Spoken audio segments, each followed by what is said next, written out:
ಎಲ್ಲರಿಗೂ ನಮಸ್ಕಾರ. ನನಗೆ ತುಂಬ ಸಂತೋಷ ಆಯಿತು.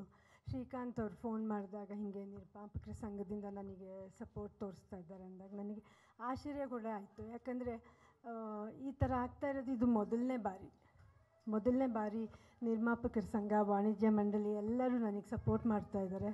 ಅದು ಪೊಲಿಟಿಕಲ್ ಒಂದು ಇದಕ್ಕೆ ಎಲೆಕ್ಷನಿಗೆ ನಾನು ನಿಲ್ತಾ ಇರಬೇಕಾದ್ರೆ ಇದು ಯಾವ ಸಂಘದಿಂದನೂ ಯಾರಿಗೂ ಸಪೋರ್ಟ್ ಇಲ್ಲಿವರೆಗೂ ಮಾಡಿದ್ದಿಲ್ಲ.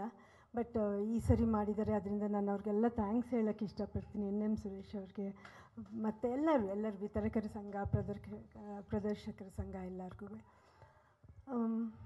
ಇನ್ನು ಶಿವಮೊಗ್ಗದಲ್ಲಿ ನಾನು ಒಂದು 10 ವರ್ಷದಿಂದ ಒಂದು ಎಲೆಕ್ಷನ್ ಫೇಸ್ ಮಾಡಿದೆ. ನನ್ನ ತಮ್ಮ ಯಾವಾಗಲೂ ನನ್ನ ಜೊತೆಗೆ ಇದರಲ್ಲಿದ್ದು, ಅದರಲ್ಲಿ ನಾನು ಏನೇ ಮಾಡಿದ್ರೂ ಏನೇ ಕಲ್ತಿದ್ರೂ ಮಧುನಿಂದನೇ ಕಲ್ತಿರೋದು ನಾನು. ಅಲ್ಲಿ ಶಿವಮೊಗ್ಗದಲ್ಲಿ ನಾನು ಫಸ್ಟ್ ಎಲೆಕ್ಷನ್ನಿಗೆ ನಿಂತಾಗ ನನಗೆ ನಮ್ಮ ತಾಯಿ ಮಾತಾಡಿದ್ರು. ಅವ್ರಿಗೆ ಅವಾಗ ಆರೋಗ್ಯ ಅಷ್ಟು ಚೆನ್ನಾಗಿರಲಿಲ್ಲ. ಅವ್ರಿಗೆ ಕೇಳಿದಾಗ ನಾನು ಶಿವರಾಜ್ಕುಮಾರ್ ಅವರಿಬ್ಬರೂ ಇದ್ವಿ, ಜೊತೆಲೇ ಇದ್ವಿ. ಅವ್ರ ಹತ್ರ ಮಾತಾಡಬೇಕಾದ್ರೆ ಅವರು ಹೇಳಿದಾಗ ನನಗೇನು ಅನ್ನಿಸ್ಲಿಲ್ಲ. ನನಗೇನು ಈ ಭಯ ಅದೆಲ್ಲ ಏನೂ ಆಗೋಲ್ಲ ಎಲೆಕ್ಷನಿಗೆ ನಿಲ್ಲೋದು ವಿಷಯಕ್ಕೆ. ಅದಕ್ಕೆಲ್ಲ ನಾನು ಏನಕ್ಕೂ ಹೆದರೋದೇ ಇಲ್ಲ. ನಾನು ಇನ್ಫ್ಯಾಕ್ಟ್ ಲಾಸ್ಟ್ ಎಲೆಕ್ಷನಲ್ಲಿ ಕೆಲವ್ರನ್ನ ಹೆದರಿಸ್ಬಿಟ್ಟೇ ಬಂದ್ವಿ ಅಂತ ಕಾಣುತ್ತೆ ನಾವು. ಸೊ ಈ ಎಲೆಕ್ಷನ್ ಕೂಡ ನಾನು ಧೈರ್ಯವಾಗಿ ಹೋಗಿ ಮಾಡ್ತೀನಿ ನಾನು. ಆಮೇಲೆ ಗೆಲ್ತೀನಿ ಅನ್ನೋ ನಂಬಿಕೆ ಅಂತೂ ಇದೆ. ಆದರೆ ನಾನು ಎಲ್ಲರಿಗೂ ಈಗ ಹೇಳ್ದಂಗೆ ನಾನು ಚಲನಚಿತ್ರಕ್ಕೆ ವಾಯ್ಸ್ ಆಗಿ ನಿಂತ್ಕೋಬೇಕಂದ್ರೆ ನಾನು ಗ್ಯಾರಂಟಿ ಅದನ್ನ ಮಾಡ್ತೀನಿ. ಎಲ್ಲರೂ ಇವತ್ತು ಬಂದು ಇಷ್ಟೊಂದು ಸಪೋರ್ಟ್ ಕೊಟ್ಟಿರೋದು ನನಗೆ ಭಾಳ ಸಂತೋಷ.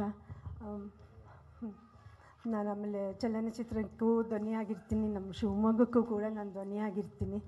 ಆಮೇಲೆ ಎಲ್ಲದಕ್ಕಿಂತ ಹೆಚ್ಚಾಗಿ ಮಹಿಳೆಯರು, ನಮ್ಮ ಹೆಣ್ಣು ಮಕ್ಕಳಿಗೆ ಪರವಾಗಿ ನಾನು ಇರ್ತೀನಿ ಅಂತ ಹೇಳ್ಬಿಟ್ಟು ಹೇಳೋಕ್ಕೆ ನಾನು ಇಷ್ಟಪಡ್ತೀನಿ. ಆಮೇಲೆ ವೇದಿಕೆ ಮೇಲಿರುವ ಎಲ್ಲರಿಗೂ ನನ್ನ ನಮಸ್ಕಾರ. ತುಂಬ ಥ್ಯಾಂಕ್ಸ್. ಇವತ್ತು ನನಗೆ ತುಂಬ ಹೃದಯ ತುಂಬಿ ಬಂದಂಗೆ ಆಯಿತು. ಯಾಕಂದರೆ ಶ್ರೀಕಾಂತ್ ಹೇಳಿದಾಗ ನನಗೆ ಏನಂತಲೇ ಫಸ್ಟಿಗೆ ಅರ್ಥ ಆಗಲಿಲ್ಲ ನನಗೆ. ಆಮೇಲೆ ನಾನು ಅವ್ರ ಹತ್ರ ಹೇಳಿದೆ, ಹಿಂಗೆ ಶ್ರೀಕಾಂತ್ ಹೇಳಿದ್ರು ಅಂತ ಹೇಳ್ಬಿಟ್ಟು. ಸೊ ತುಂಬ ಥ್ಯಾಂಕ್ಸ್. ಶ್ರೀಕಾಂತ್ ಅವ್ರಿಗೂ ಸ್ಪೆಷಲ್ ಥ್ಯಾಂಕ್ಸ್ ಹೇಳೋಕ್ಕೆ ಇಷ್ಟಪಡ್ತೀನಿ. ನಮಸ್ಕಾರ.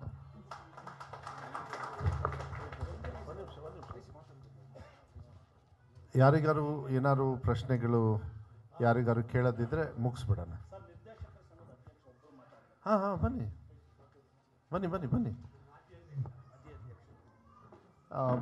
ಆಮೇಲೆ ಬೇಕಾದ್ರೆ ಪ್ರಶ್ನೆಗಳು ತಗೊಳ್ತೀವಿ.